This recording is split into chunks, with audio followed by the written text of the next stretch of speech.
ഈ ഹാംസ്റ്ററിന് വീണ്ടും വീണ്ടും പുനർജനിക്കാൻ കഴിയുമായിരുന്നു. പക്ഷെ തനിക്ക് ഒരു മയിലാകാൻ കഴിയാത്തതിൽ അത് വളരെ സങ്കടത്തിലായിരുന്നു.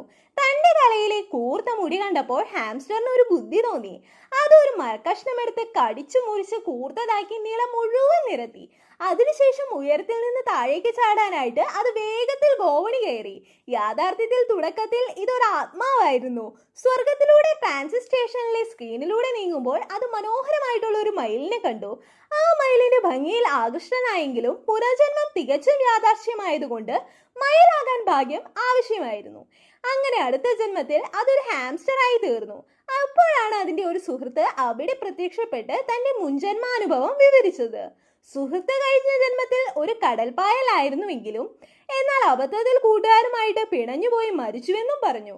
അത് കേട്ടപ്പോൾ ആവേശഭരിതനായിട്ടുള്ള ഹാംസ്റ്റർ വേഗത്തിൽ ഒരു പദ്ധതി തയ്യാറാക്കി.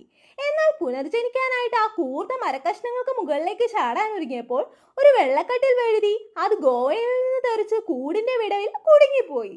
ആ സമയത്ത് അടുത്തുള്ള വ്യായാമം ചെയ്യുന്ന ചക്രം കണ്ട് അത് കാലുകൊണ്ട് അതിൽ പിടിച്ചു തൂങ്ങി. ഒരുപാട് പരിശ്രമത്തിനൊടുവിൽ ഹാംസ്റ്റർ വായുവിലേക്ക് തെറിക്കുകയും കൃത്യമായ കൂർത്ത മുനകളിൽ വന്ന് വീഴുകയും ചെയ്തു. അങ്ങനെ ആഗ്രഹിച്ചതുപോലെ അത് സ്വർഗത്തിലെ ട്രാൻസിറ്റ് സ്റ്റേഷനിൽ എത്തി. പക്ഷെ ഇത്തവണ നിർഭാഗ്യവശാൽ അതൊരു സ്വർണ്ണമത്സ്യമായിട്ട് മാറി. അതിലും കഷ്ടം അതൊരു മീൻതൊട്ടിയിൽ കുടുങ്ങിപ്പോയി എന്നതായിരുന്നു. എത്രയും വേഗം വീണ്ടും പുനർജനിക്കണമെന്ന് അത് ആഗ്രഹിച്ചു. പക്ഷെ മീൻതൊട്ടിയിൽ അതിനായി ഒന്നും ഉണ്ടായിരുന്നില്ല. ഒടുവിൽ ഒരു ഫോർക്ക് ഉപയോഗിച്ച് അത് സ്വന്തം പുറത്തേക്ക് തെറിച്ചു വീഴുകയും അടുക്കളയിലേക്ക് നിരങ്ങി നീങ്ങുകയും ചെയ്തു. തട്ടിയും മുട്ടിയും മുന്നോട്ട് പോയ അതിനെ ഒടുവിൽ വായുവിലൂടെ വന്ന ഒരു കത്തി രണ്ടായി മുറിച്ചു.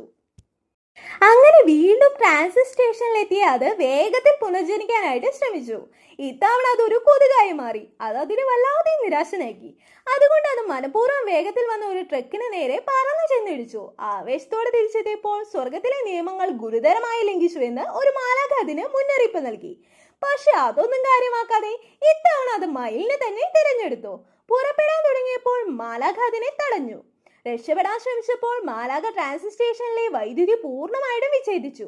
സാഹചര്യം അപകടകരമാകുന്നത് കണ്ട് അത് മറ്റൊരാത്മാവിനെ കണ്ടെത്തി അതിന്റെ സ്ഥാനം തട്ടിയെടുത്തു. കണ്ണു തുറന്നപ്പോൾ താൻ ഒടുവിൽ ഒരു മയിലായി മാറിയെന്ന് അത് മനസ്സിലാക്കി. ചുറ്റുമുള്ള കാഴ്ചകൾ കണ്ട് അത് വളരെയധികം സന്തോഷിച്ചു. എന്നാൽ ചിറക് വിരിച്ച് പറക്കാൻ തുടങ്ങിയതും ഒരു മിന്നൽ പിണർ അതിന്റെ മേൽ പതിക്കുകയും അത് വീണ്ടും ട്രാൻസിറ്റ് സ്റ്റേഷനിലേക്ക് തിരിച്ചെത്തുകയും ചെയ്തു. ഒരു ശിശ എന്ന നിലയിൽ മാലാഖ അതിനെ മരുഭൂമിയിലെ ഒരു കള്ളിച്ചെടിയായിട്ട് മാറ്റി.